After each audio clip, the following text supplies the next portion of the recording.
So in my long 36 years of life, as I look at my possessions, right, the things that I own, my favorite possession is my wood-burning stove. How many of you have a wood-burning stove? Okay, there's a few. So if you have one, you know what I mean, right? There's nothing better early in the morning sitting with a cup of coffee by the fire that is burning strong, or in the evening with a drink, right? The wood-burning stove is the place to be. And now with a wood-burning stove, right, if you go to bed and the fire is burning strong, when you go to bed, you go up to the door to the stove and you make sure the handle is locked, right? And the fire is still going when you go up to bed. When you come down in the morning and you go to take a look at the fire, if you just look at the glass, it looks like ash, right? It looks like the fire is out. But if you open the door up and poke beneath the ash, there are embers that are still warm. Okay, those embers and coals are still alive with heat. Now, a few months ago, I had the privilege of talking to a man who was far wiser than I, and it was my first time ever meeting him, and I was telling him about ISI's work of helping to revive Western and American civilization, and he started giving me the two thumbs up as I was talking, and I was describing kind of where we're at civilizationally right now in America. And I think Sabin's talk kind of took me up a couple notches in terms of my hope for the future. But I was talking to him about some of the crises we were facing. And he said, Johnny, you have to find the embers.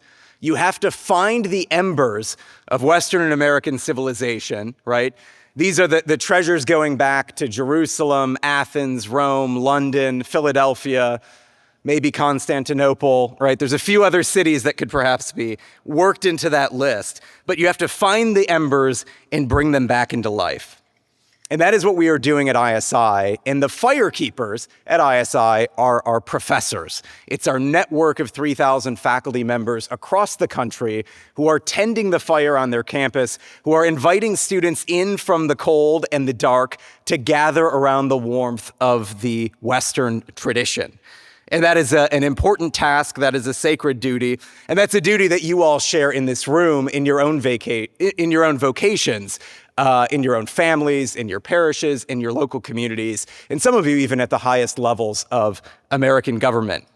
So I applaud you for that, but I also remind us that we don't get to pick the time when we walk onto the stage, right? We don't get to pick the time we're born, the day we're born, the year, who our parents are, and what country we're born. We all come in at different times. And I think some people enter this world when the fire is burning strong, and, God bless them, their task is to grab a log once in a while and just toss it on the fire. And the warmth and the light kind of is shed around. I think we find ourselves at a moment, and while there's been some progress recently, we find ourselves in a moment where it's been after a long, cold night, and we've come downstairs, and the house is actually cold, right? And we actually don't see the embers, right? We have to do a little bit of digging underneath the ash to find them, and each of our tasks is a little bit different, right? Some of us are finding the kindling, others are chopping the wood, some of the bellows and they're blowing oxygen on, some are stoking the fire, another is holding the match, right? We each have different roles to play. So what will those roles be? And during my 6 years at ISI, I've spent a lot of time kind of meditating upon this idea of greatness, right? And I certainly see greatness reflected in the life of Sabin and in the life of Annette Kirk. But that aspiration for greatness, and particularly for me, I've looked at it through the lens of statesmanship, right? How do you create, how do you produce, how do you cultivate the next generation of great statesmen who are worthy of monuments like we have on the National Mall? And as I've devoted much time and given many talks, right, and even published a book about here's how to pursue greatness, right? Here's how to be great. I've come to a somewhat difficult conclusion recently, which was prompted by a question I got last week in Grand Rapids when I was giving a talk. There was a woman who came up to me and said, "But do you really think we're called to be great?"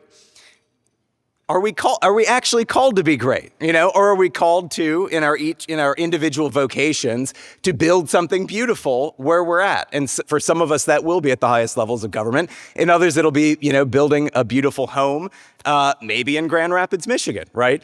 And it was probably the first time that when someone asked, previous to this, I would have said, well, absolutely, you're called to greatness, And in some sense, we are, but I think in a profound sense, we're not actually called to greatness, right? I believe we are called to humility. We are called to gratitude for the gifts that have been bestowed upon us. And we are called to love our enemies. And I think that last one is particularly difficult, right? Humility, gratitude, and love of our enemies. And it is up to God, Almighty God, whether or not we will be considered great in any measure that will endure on this earth. Consider, if you go back to the Mother of God, right, the Virgin Mary, when Gabriel came at the Annunciation, what was her response to this news that she would bear the Son of God, right? It was actually quite simple. Let it be done to me according to your word, right? It was a response of humility. Fast forward towards the end of the story when Christ is in the garden and he's sweating, tears of blood and he's praying, right? He prays, not my will, but yours be done. This is the greatest man who ever lived, right? The architect of the universe about to undergo the most unjust thing that has ever happened. And his response was actually one of humility and obedience to the will of God. And then if you look out on our national mall, if you look at the monument to George Washington or to Abraham Lincoln, and you actually turn to their words on this very topic of humility, I think you might be quite surprised at what they call us to. I'm going to share two brief passages. First is from George Washington's circular to the states in 1783.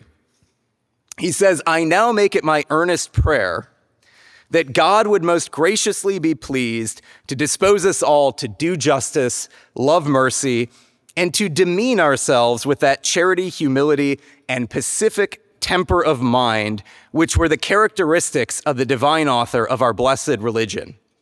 And without a humble imitation of whose example in these things, we can never hope to be a happy nation." Now, no one can accuse George Washington of being a coward, right? No one can accuse him of being a beautiful loser, right? This is a man who made America, right? He led the revolution. He was a soldier, he was a warrior, and he was a statesman. And this is a man who reminds us that without humility, there is no happiness in America. Secondly, turning to Abraham Lincoln. And this one struck closer to home for me, especially as we think about America 250. He says in his Proclamation 97, appointing a day of national humiliation, fasting, and prayer. Now, this was actually an act of the Senate passed a resolution sort of directing him to issue this proclamation, okay? He says, quote, "We have been the recipients of the choicest bounties of heaven. We have been preserved these many years in peace and prosperity. We have grown in numbers, wealth, and power as no other nation has ever grown." Look at this room that we're in. "But we have forgotten God. We have forgotten the gracious hand which preserved us in peace and multiplied and enriched and strengthened us. And we have vainly imagined in the deceitfulness of our hearts that all of these blessings were produced by some superior wisdom and virtue of our own. Intoxicated with unbroken success, we have become too self-sufficient to feel the necessity of redeeming and preserving grace, and too proud to pray to the God that made us. It behooves us then to humble ourselves." Humility, right? This was the hallmark of both Washington and Lincoln, and it was the hallmark of our Lord and Savior and also the Mother of God.